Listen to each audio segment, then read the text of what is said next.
संगीत, अरे 7 साल हो गए, 7 साल। कब तक इंतजार करेगा तू?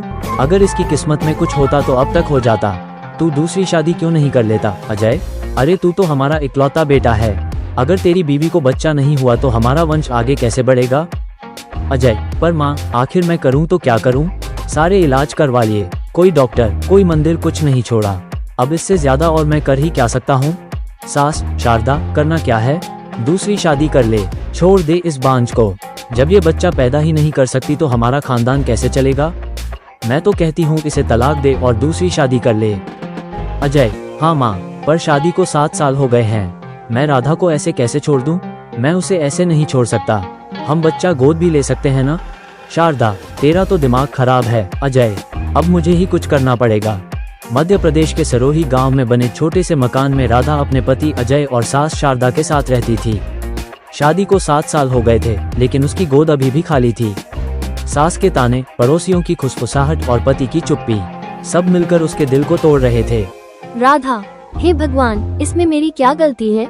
अगर मैंने कुछ नहीं किया तो ये औरत मुझे घर से निकाल देगी और अजय की दूसरी शादी कर देगी। नहीं, मैं ऐसा नहीं होने दूंगी। मुझे कुछ करना ही होगा। रात होते ही सब सो गए। राधा चुपचाप घर से निकली और गांव के बाहर जंगल में बनी एक गुफा की ओर बढ़ी। गुफा में तांत्रिक भैरवनाथ, क्यों आए हो यहाँ? तुम्हारी हिम्मत कैसे हुई? ये मेरी साधना का समय है। राधा, मुझे माफ कर दीजिए बाबा, पर मैं मुसीबत में हूँ। मेरा जीवन बर्बाद हो रहा है। आप ही मेरी मदद कर सकते हो। भैरवनाथ, बताओ समस्या क्या है? राधा, शादी को 7 साल हो गए हैं, पर मुझे माँ बनने का सुख नहीं मिला। सब मुझे मनहूस, बांझ और न जाने क्या क्या कहते हैं। मेरी सास रोज ताने मारती है और अब तो अजय की दूसरी शादी की बात कर रही है। अगर ऐसा हुआ तो मैं जीते जी मर जाऊंगी। कृपया मेरी मदद कीजिए। भैरवनाथ, उपाय है, लेकिन रास्ता कठिन है। अगर हिम्मत है तो सुनो। गांव के बाहर जो पुराना बरगद का पेड़ है, उस पर एक आत्मा का वास है। अमावस की रात 12 बजे तू वहां जाकर एक दिया जलाना। लेकिन याद रहे, वापस लौटते समय पीछे मुड़कर मत देखना, चाहे कोई भी आवाज लगाए। राधा, अगर मैंने पीछे मुड़कर देखा तो? भैरवनाथ, तो वो आत्मा नाराज होकर तेरे साथ तेरे घर चली आएगी, और जो होगा वो बहुत भयानक होगा। 2 दिन बाद अमावस की काली रात आ गई। बारिश हो रही थी, आसमान में बिजली चमक रही थी। राधा डरते डरते बरगद के पेड़ के पास पहुंची। उसने दिया जलाया, तभी पेड़ से फुसफुसाहट आई, आ जा, मेरे पास आ जा। राधा का दिल जोर से धड़कने लगा। उसने आंखें बंद की और मन ही मन प्रार्थना की, हे आत्मा, मैंने तेरे लिए दिया जलाया है। मेरी मनोकामना पूरी कर, मुझे माँ बनने का सुख दे। वो जल्दी से लौटने लगी। तभी पीछे से आवाज आई। आवाज, राधा, ओ राधा, कहाँ जा रही हो? राधा को तांत्रिक की बात याद आई। उसने कदम तेज कर दिए। फिर आवाज आई, अजय की आवाज, राधा, रुको, मैं हूँ अजय। राधा के कदम थम गए। उसके पीछे जैसे कोई खड़ा था। तेज बिजली चमकी और उसने पीछे मुड़कर देख लिया। अंधेरे में गीले बालों और खून सी लाल आंखों वाली परछाई खड़ी थी। वो उस पर झपट पड़ी और राधा वहीं गिरकर बेहोश हो गई। कुछ देर बाद राधा उठी तो घर वापस चली गई, लेकिन अब वो पहले जैसी नहीं थी।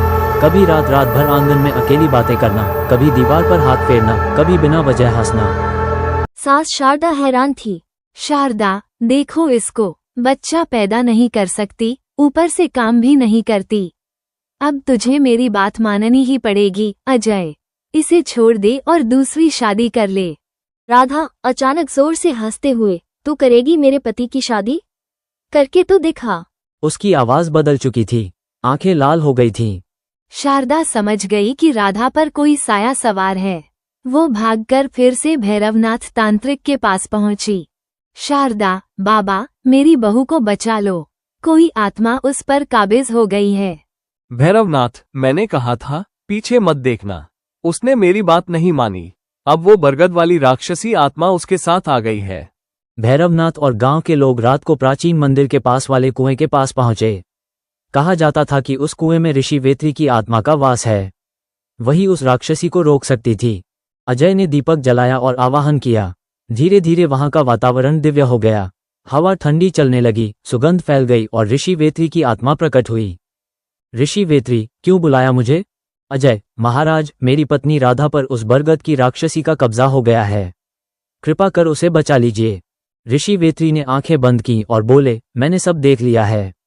राधा निर्दोष है, लेकिन उसने पीछे मुड़कर गलती की, अब दंड उसे भुगतना पड़ रहा है। परंतु मैं उसे मुक्त करूंगा। सब लोग घर लौटे। राधा खून सी आंखों के साथ जोर से हंस रही थी। राक्षसी, राधा के शरीर से आ गया तो ऋषि, पर अब मैं इन्हें छोड़ूंगी नहीं। ऋषि वेत्री, दुष्ट आत्मा, मैंने तुझे पहले ही चेताया था, अब तेरा अंत है। ऋषि ने मंत्रों का उच्चारण किया और राधा पर शक्ति प्रहार किया। चीखते हुए आत्मा उसके शरीर से बाहर निकली और अंधेरे में विलीन हो गई। राधा बेहोश होकर गिर पड़ी। अजय रोते हुए, राधा उठो। राधा ने धीरे धीरे आंखें खोलीं। राधा, अजय, ये सब क्या हुआ? अजय ने उसे गले से लगा लिया। शारदा भी रो पड़ी। राधा, मुझे माफ कर दे, पोते की चाह में मैं अंधी हो गई थी। ये सब मेरी वजह से हुआ। अब मैं कभी तुझे कुछ नहीं कहूंगी। लोग कहते हैं कि उस रात के बाद बरगद वाली राक्षसी किसी को नुकसान नहीं पहुंचा पाए, लेकिन आज भी अमावस की बारिश भरी रात में अगर कोई उस बरगद के पेड़ के पास से गुजरे तो उसे एक भीगी हुई औरत का साया जरूर दिखाई देता है, जिसकी डरावनी आंखें अब भी किसी के पीछे मुड़कर देखने का इंतजार कर रही हैं।